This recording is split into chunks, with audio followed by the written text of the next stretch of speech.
اعوذ باللہ من الشیطان الرجیم بسم اللہ الرحمن الرحیم الحمدللہ رب العالمین ثم الصلاۃ والسلام علی اشرف الانبیاء والمرسلین اللہم صلی علی محمد وعلی محمد وعجل فرجہم۔ السلام علیکم معزز ناظرین، آپ کا میزبان سید عطا عباس آپ کا اپنے پروگرام حسینی پروانے میں استقبال کرتے ہیں۔ اس پروگرام کا ہدف و مقصد شہدائے کربلا کی عظمت اور ان کا مقام اور ان کی فضیلت ہے۔ جن مقام شہدائے کربلا کے مقام اور فضیلت اور ان کی اہمیت کو بیان کرنے کے لیے اور ان کی اہمیت کو آپ تک کے منتقل کرنے کے لیے ہمارے ساتھ موجود ہیں ہمارے مہمان خصوصی حجت الاسلام والمسلمین عالی جناب مولانا مصطفیٰ علی خان ادیب الہندی صاحب قبلہ۔ السلام علیکم۔ وعلیکم السلام ورحمۃ اللہ۔ آغا وہ شہید کے جس فہرست کو آپ نے مرتب کیا، اس فہرست کے مطابق آج کس شہید کی عظمت و فضیلت کو آپ ہمارے ناظرین تک کے پہنچانا؟ اعوذ باللہ من الشیطان الرجیم، بسم اللہ الرحمن الرحیم، الحمدللہ رب العالمین، وصلی اللہ علی سیدنا محمد وعلیہ الطیبین الطاہرین۔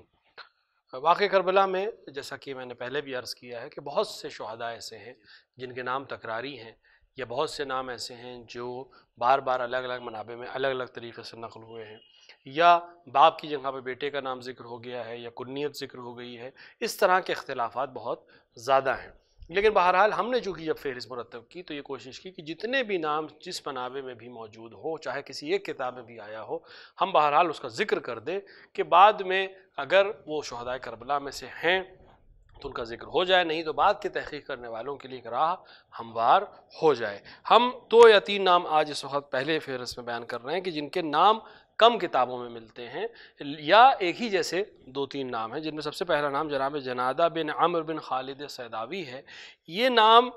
مختلف کتابوں میں نہیں ملتا ہے، لیکن ایک داستان میں اس طرح سے ملتا ہے کہ اپنے والد کے ساتھ یعنی جناب عمرو بن خالد سیداوی کے ساتھ میدان کربلا میں تشریف لے کر آئے اور امام حسین علیہ السلام سے ملحق ہوئے اور امام کے ساتھیوں کے ساتھ کربلا پہنچے اور امام حسین علیہ السلام کی نصرت کرتے ہوئے جام شہادت کو نوش کیا۔ لیکن ان کا نام مختلف کتابوں میں نہیں ملتا ہے، لیکن پھر بھی چونکہ یہ ہے کہ اپنے والد کے ساتھ ہمراہ تھے اور وہاں جنگ کرتے ہوئے شہید ہوئے، لہٰذا بعض مورخین نے ان کو نقل کیا ہے۔ لیکن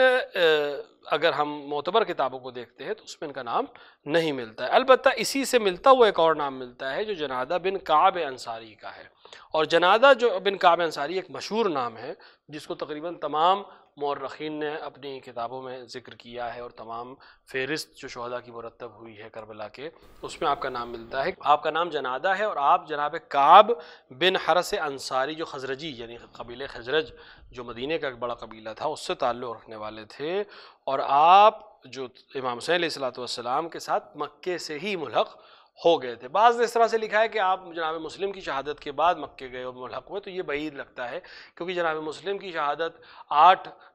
9 ذی الحجہ کو واقع ہوئی ہے، اور 9 ذی الحجہ کو امام حسین نے مکے کو چھوڑ دیا تھا، لہٰذا اگر یہ جناب مسلم کی شہادت کے بعد مکے کی طرف روانہ ہوئے ہوں گے تو راستے میں کہیں امام حسین سے ان سے ملاقات ہوئی ہوگی، کہ جیسا کہ بعض معتبر کتابوں میں ملتا ہے کہ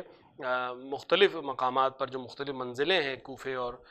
مکے کے درمیان، وہاں پہ الگ الگ لوگوں نے آ کر آپ سے ملحق ہوئے ہیں، لیکن شاید وہ لوگ جو کربلا آنے سے پہلے امام سے ملحق ہو چکے تھے ان کو شاید مکے سے سمجھا جائے یا مکے سے ہی ملحق سمجھا جا رہا ہو، لہٰذا ممکن ہے کہ لکھنے والوں سے اشتباہ ہو گیا، کیونکہ اگر دونوں چیزوں کو ہم ملائیں تو یہ مل نہیں سکتی کہ ایک انسان جناب مسلم کے ساتھ رہا ہو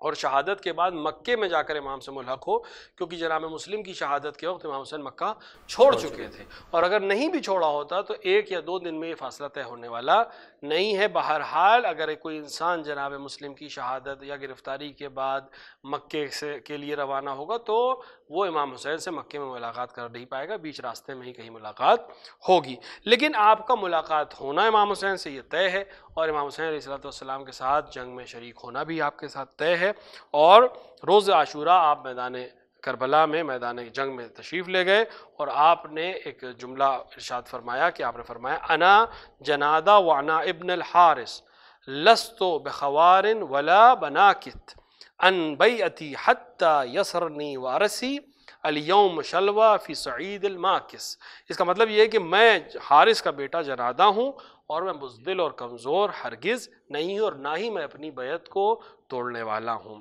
میں اپنی بیعت پر مرتے دم تک قائم رہوں گا اور جب تک میرا بدن زمین پر گر نہیں جاتا۔ اور اس طرح سے آپ نے دلیرانہ حملہ کرتے ہوئے تقریباً 16 دشمنوں کو فنار کیا، لیکن خود بھی دشمنوں کے محاصرے میں آ گئے، اور اب جناب ابو الفضل عباس علیہ السلام آپ کی مدد کے لیے پہنچے اور آپ کے دوسرے ساتھیوں کی مدد سے محاصرے سے آپ کو نجات دلائی۔ لیکن دوبارہ جب دشمنوں نے حملہ کیا تو آپ پھر ایک بار میدان کربلا میں دشمنوں سے الجھ گئے، یہاں تک کہ درجہ شہادت پر فائز ہوئے۔ تو جناب جنادہ اور جنادہ بن عمرو سیداوی ممکن ہے کہ دو الگ الگ نام رہے ہوں، یا ممکن ہے کہ ناموں میں اشتباہ کی وجہ سے یا جناب سیداوی کے بیٹے کو جناب جنادہ لکھ دیا گیا ہو، اس طرح کا اشتباہ ہو، لیکن ان جنادہ کا جناب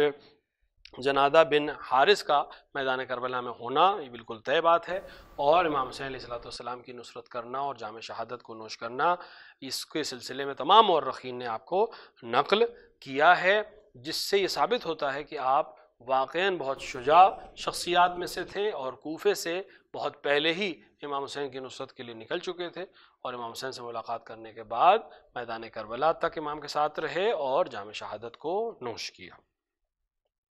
اس کے بعد ایک نام ہم کو ملتا ہے جو جندب بن حجیر کا نام ہے، یا حجیر ہے، بعض لوگوں نے حجیر لکھا ہے، بعض لوگوں نے حجیر لکھا ہے، اور آپ کا تعلق خولائی قبیلہ، خولہ قبیلہ تھا، اس سے تھا، اور ابن عساکر نے آپ کو صحابی رسول میں سے گنا ہے، اور بعد میں آپ کوفے میں رہنے لگے تھے، اور ان لوگوں میں سے تھے جن کو خلیفہ سوم نے زبردستی کوفے بھیجا تھا، یعنی مدینے سے باہر نکال دیا تھا، کیونکہ وہ افراد جو باقاعدہ خلافت کے سلسلے میں بات کرتے تھے یا خلیفہ سے ہونے والی غلطی پر ٹوکتے تھے، جیسے جناب ابو ذر غفاری، اسی طرح کے صحابی جناب جندب تھے جو جن کو زبردستی شام بھیج دیا گیا تھا۔ بعد میں آپ کوفے میں رہنے لگے، اور جنگ صفین میں امیر المومنین علیہ السلام کے ساتھیوں میں سے تھے، اور بعض نے آپ کو جنگ صفین میں ہی شہید لکھا ہے، لیکن بعض لوگوں نے اس بات کی تردید کی کہ آپ جنگ صفین میں شہید نہیں ہوئے تھے، ہاں مجروح ضرور ہوئے تھے، اور لیکن شہید نہیں ہوئے تھے۔ بعد میں جب امام حسین علیہ السلام کربلا پہنچے تو آپ نے کوفے سے جا کر کربلا میں آپ امام علیہ السلام سے کی نصرت کی، بلکہ بعض منابع کے حساب سے ہرقل کی ملاقات سے پہلے ہی آپ امام حسین علیہ السلام سے میں شامل ہو گئے تھے، اور روز عاشوراء میں جب پہلا حملہ ہوا ہے جس میں اچھے خاصے لوگ امام حسین کے لشکر سے شہید ہوئے ہیں، اس میں آپ نے بھی جام شہادت نوش فرمایا۔ آپ کو زیارت ناہیہ میں سلام بھیجا گیا ہے، اور اس طرح سے بھیجا گیا ہے کہ السلام علی جندب بن حجیر، تو یہ نام زیارت ناہیہ میں باقاعدہ موجود ہے، اور اکثر لوگوں نے آپ کو شہداء کربلا کی فہرست میں شامل کیا ہے جنہوں نے امام حسین علیہ السلام کی نصرت کرتے ہوئے جام شہادت کو نوش کیا۔ جزاک اللہ، بہت شکریہ کہ آپ نے بہترین انداز میں ان صحابی کی اور شہداء کربلا کی عظمت اور فضیلت کو ناظرین تک کے پہنچا۔ یہاں کے اوپر ایک سوال، جیسا کہ ابھی آپ نے اشارہ کیا جناب جندب کے حوالے سے کہ وہ صحابی رسول تھے، صحابی رسول کی تاریخ کے اندر یا روایتوں کے اندر یا کہیں ایسی جگہ کے اوپر کہ جو ہمارے لیے موثق اور معتبر ہو، ان کی فضیلت اور اہمیت کے حوالے سے اگر کچھ آپ ناظرین تک کے کوئی پیغام پہنچا۔ دیکھیے، صحابی رسول ہونا ایک شرف ہے، بے شک اس میں کوئی شک نہیں ہے کہ جس انسان نے رسول اکرم کی زیارت کی ہو اور رسول اکرم سے دین اسلام کو لیا ہو، اس کی ایک عظمت ہے، ضرور ہے، لیکن چونکہ ہم اگر صحابی رسول کی پوری تاریخ کو دیکھیں، یعنی اصحاب کی پوری تاریخ کو دیکھیں، تو ہر طرح کے لوگ صحابی رسول تھے۔ اب چونکہ دل کی خبر کسی کو نہیں تھی، بعض نے اپنے دل کو کھول دیا، رسول کی شہادت کے بعد بہت سے لوگوں نے اصل روپ اپنا دکھا دیا، لہٰذا صحابی ہونا خالی معیار نہیں رہ گیا۔ امامیہ کے نزدیک وہ انسان جو رسول کی واقعاً اطاعت کرتا ہو اور رسول کے ہر فرمان پر عمل کرتا ہو اور رسول کی سنت اور رسول کے حکم پر عمل کرتے ہوئے اس دنیا سے جائے یا اس پہ عمل کرتے ہوئے اپنی زندگی گزارے، وہ انسان قابل اعتبار ہے۔ صرف رسول کو درک کر لینا یا رسول کو دیکھ لینا یا ظاہری طور پر رسول کے ہاتھ پر بیعت کر کر ایمان لے آنا یہ خالی کافی نہیں ہے، بلکہ عملی زندگی اس کی دیکھی جانی ضروری ہے۔ بہت سے لوگ ہیں جنہوں نے رسول کے ہاتھ پر بیعت کی ہے، لیکن سورہ منافقون بھی نازل ہو کر یہ بتا رہا ہے کہ ہر وہ انسان جو زبان سے رسول کو رسول کہہ رہا ہو، ضروری نہیں ہے کہ وہ دل سے بھی رسول کہہ رہا ہو۔ یا اگر آپ تاریخ جنگ میں دیکھیں تو بہت سے لوگ ہیں جو رسول کو میدان جنگ میں چھوڑ کر بھاگنے والوں میں سے ہیں، بہت سے لوگ ہیں جو رسول پر اعتراض کرنے والوں میں سے ہیں، بہت سے لوگ ہیں جو رسول کو اذیت دینے والے لوگوں میں سے ہیں جن پر خدا لعنت کر رہا ہے قرآن مجید میں۔ تو اس کا مطلب یہ ہے کہ صحابیت کا معیار ہمیں چیک کرنا پڑے گا، یعنی صرف رسول کو دیکھ لینا یا رسول کے ہاتھ پر بیعت لے کر اسلام لے آنا یہ کافی نہیں ہے، بلکہ کردار وہ ہو جو رسول کے صحابی کا کردار ہونا چاہیے، جو سلمان فارسی کا کردار تھا، جو ابو ذر غفاری کا کردار تھا، جو ایسے افراد کا کردار تھا جنہوں نے اپنی جان رسول کے لیے قربان کرنے میں دریغ کیا، یا رسول کے فرمان کی لاج رکھتے ہوئے اپنے تمام زندگانی سے اور اپنی تمام دارائی سے بھی چشم پوشی کر لی۔ تو ایسے افراد جنہوں نے رسول کی نصرت کی، رسول کی اطاعت کی، رسول کی بات کو دنیا تک پہنچایا اور اپنی زندگی کو اس طرح سے گزارا جس طرح رسول نے ان کو حکم دیا تھا، وہ افراد واقعاً اس لائق ہیں کہ ان کا احترام کیا جائے، اور اگر انہیں یہ درجہ حاصل ہے کہ وہ صحابی رسول ہیں تو بہرحال ان کو ایک شرف حاصل ہے۔ لیکن اگر ایک انسان رسول کو درک کرتا ہے، رسول کی باتیں سنتا ہے لیکن اس پر ایمان نہیں لاتا، یا ایمان لاتا ہے لیکن اس کے اوپر عمل نہیں کرتا، تو اس انسان کو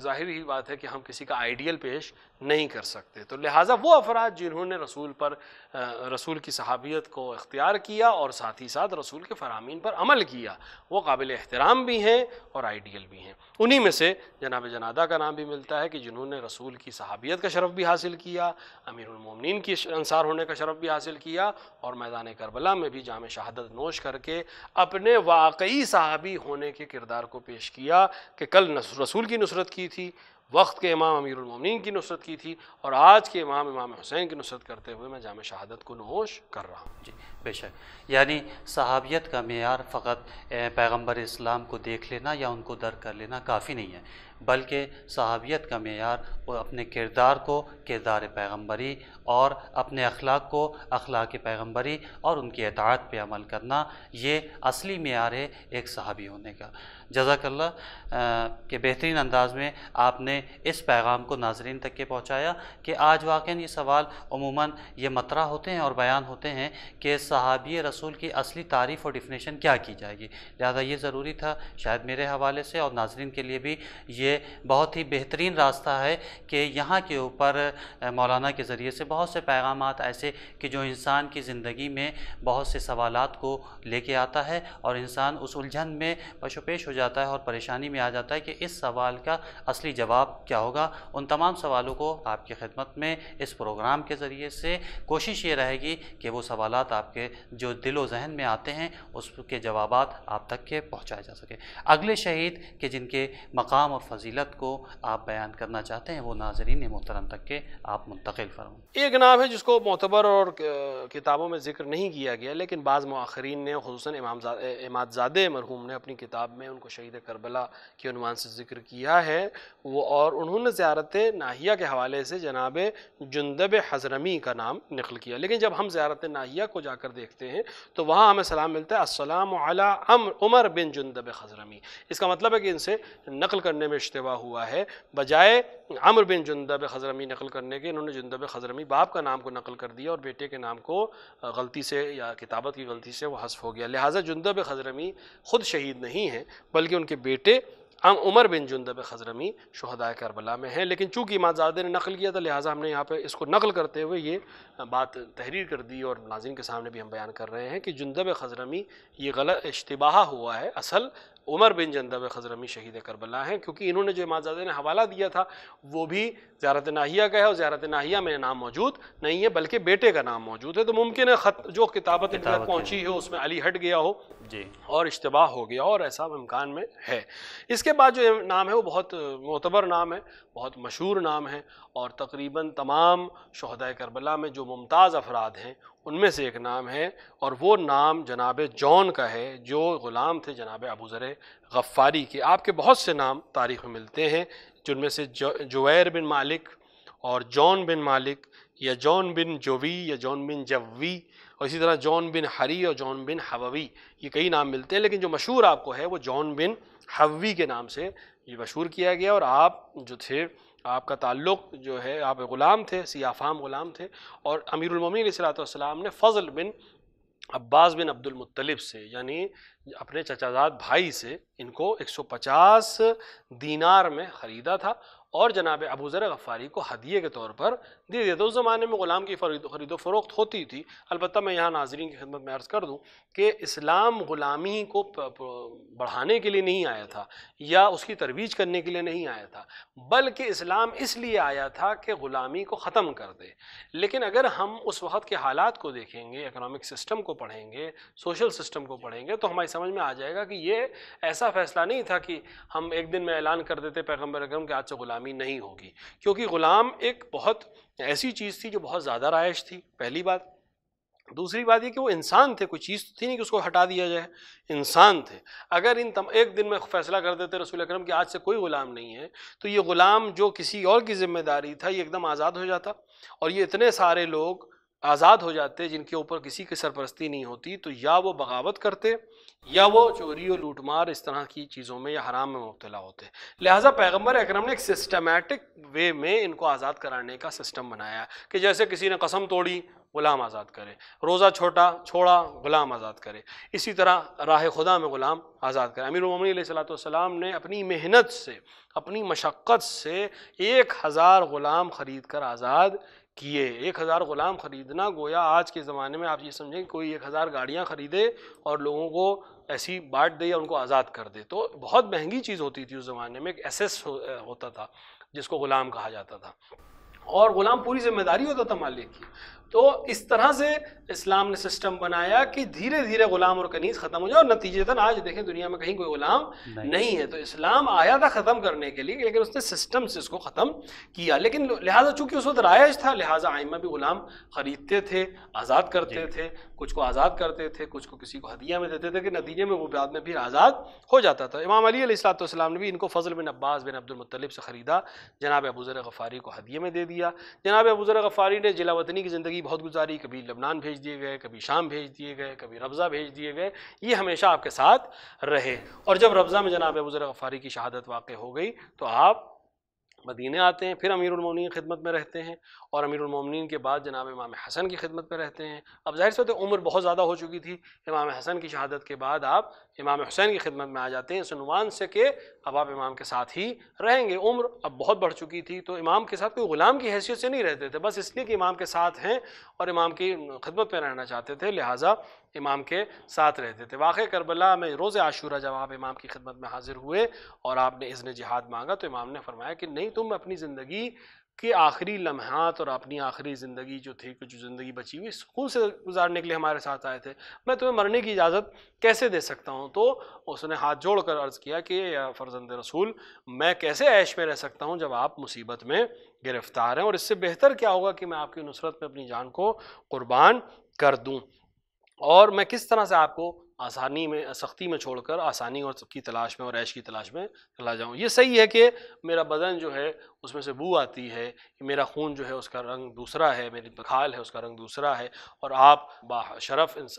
اور خوشبودار خانوادے سے طیب و طاہر ہیں، تو لیکن پھر بھی میں آپ کا غلام ہوں، اور میں چاہتا ہوں کہ میں اپنا خون آپ کی راہ میں نثار کر دوں۔ تو امام کو یہ احساس ہوا، یا امام یہ چاہتے تھے، بہت ممکن ہے کہ امام یہ چاہتے تھے کہ جون غلام کی حیثیت سے اپنی جان نہ دیں، بلکہ ایک مختار کی حیثیت سے اپنی جان دیں، لہٰذا امام نے شاید یہ کلام، اس لیے امام دلوں کے حال کو جاننے والے ہیں۔ کل تاریخ ممکن ہے لکھ دیتی کہ جون نام کا ایک غلام تھا، امام کی نصرت کرتے ہوئے قتل کر دیا گیا اپنے مالک کی دفاع کرتے ہوئے، لیکن اگر جون کا یہ کردار باہر نہ لاتے، امام اس سے گفتگو نہ کرتے، جون اس طرح سے گفتگو نہ کرتے، تو وہ اپنی آزادی اور اپنی مختاری کو دنیا کے سامنے پیش نہیں کر پاتے۔ لہٰذا امام نے کہا چلے جاؤ، اور جون نے اس طرح کی بات کی، تب امام نے ان کو اجازت دی کہ آپ جنگ کر سکتے ہیں۔ آپ میدان کارزار میں آئے، اور آپ نے اس طرح سے رجس پڑھا کہ کیف یر الفجار ضرب الاسود بالمشرق القاطع المحند بالسیف سلطن عن نبی محمد اذب عنکم باللسان والعلید ارجو بذلک الفوز عند المورد من الی اللہ الواحد الموحد۔ اس کا مطلب یہ ہے کہ گناہگار لوگوں کو اوپر اس سیاہ فام کالے کی ضرب کس طرح سے لگے گی، کہ جو ہندی تلوار، اصل میں ایک تلوار ہوتی تھی جو ہندوستان کی کہلاتی تھی، ہندی تلوار کہلاتی تھی، اور عرب میں بہت مشہور سمجھی جاتی تھی۔ ظاہراً اس وقت کی اچھی تلواروں میں سے ایک تلوار ہندی تلواروں میں مانی جاتی تھی۔ اب بہت ممکن ہے کہ وہ اسی ہندوستان سے، ہمارے ہندوستان سے بن کر جاتی ہو، یا اور بہت ممکن ہے کہ وہ کسی ایسے علاقے سے بن کر جاتی ہو کہ جو ہندوستان سے نزدیک ہو اور اس کو ہندی تلوار کہا جاتا ہو، یا اسٹائل اس کا ہندوستانی ہو جس کو ہندی کہا جانے لگتا ہو۔ لیکن بہرحال آپ نے اپنی تلوار کی طرف اشارہ کیا کہ یہ شمشیر جو ہے وہ بہت براق ہے اور ہندی تلوار ہے، اور میں اسے اپنے ہاتھ اور اپنی زبان سے استعمال کرتے ہوئے، یعنی اپنی زبان کا استعمال کروں گا فرزند پیغمبر کی دفاع کے لیے، اور اپنی تلوار سے تلوار چلاؤں گا تاکہ تم اپنے فرزند نبی کی میں حفاظت کر سکوں، اور میں خدا کی بارگاہ میں یہ امید رکھتا ہوں کہ وہ اس کا صلہ مجھے عطا فرمائے گا۔ تقریباً 25 لوگوں کو آپ نے فنار کیا اور جام شہادت کو نوش کیا۔ امام ان کے پاس آئے اور یہ دعا فرمائی امام علیہ السلام نے کہ خدا اس کے چہرے کو نورانی کر دے، کیونکہ آپ سیاہ فام تھے اور آپ کو یہ تھا کہ میرا رنگ دوسرا ہے، اور امام علیہ السلام دیگر افراد جو ان کا رنگ دوسرا ہے، شاید میں اس لائق نہیں ہوں کہ میں شہید کر دیا جاؤں کہ اور یا اپنے خون کو ان کے خون کے ساتھ شامل کر سکوں۔ تو امام علیہ السلام نے اس احساس کمتری کو ختم کرنے کے لیے ظاہری طور پر خدا سے دعا کی کہ چہرے کو نورانی کر دے، اور اس کے بعد فرمایا کہ اس کے جسم کے اوپر میں طیب کر دے، یعنی اس کو خوشبودار۔ بعض روایات پہ ہیں جو امام محمد باقر علیہ السلام نے اپنے پدر بزرگوار یعنی امام زین العابدین علیہ السلام سے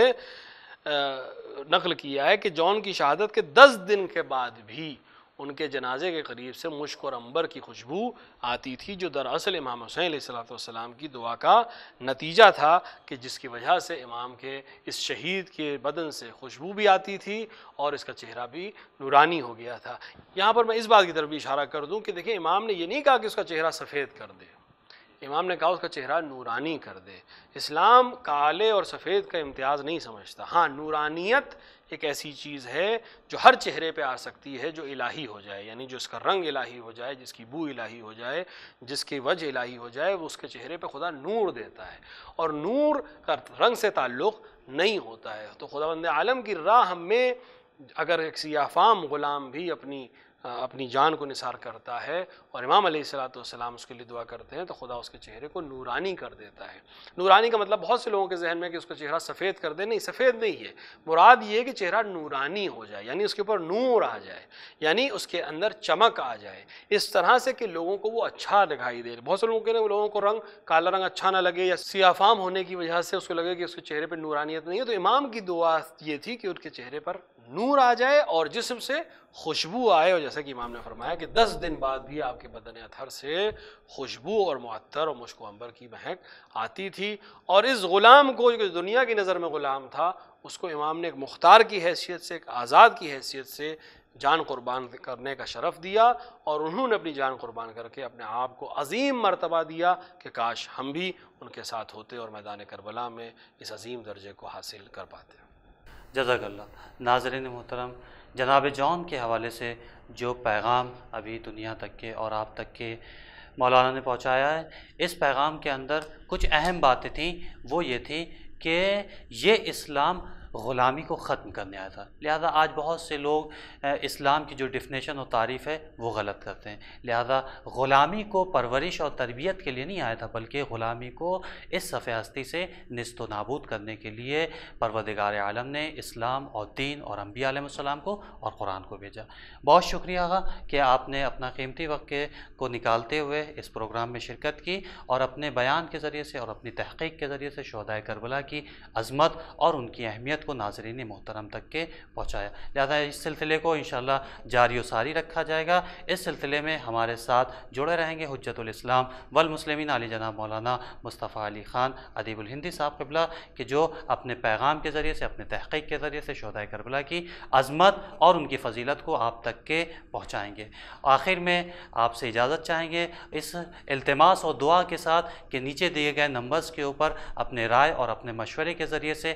ہمیں ضرور نوازیں، اور اس پروگرام کو خود بھی دیکھیں اور دوسروں تک بھی اس پروگرام کو ضرور شیئر کریں، تاکہ شہدائے کربلا کی عظمت اور ان کی فضیلت لوگوں تک پہنچ سکے۔ والسلام علیکم ورحمۃ اللہ وبرکاتہ۔ آخر میں اپنے وقت کے امام کے ظہور کے لیے دعا کرتے ہیں۔ بسم اللہ الرحمن الرحیم۔ اللہم عجل لولیک الفرج۔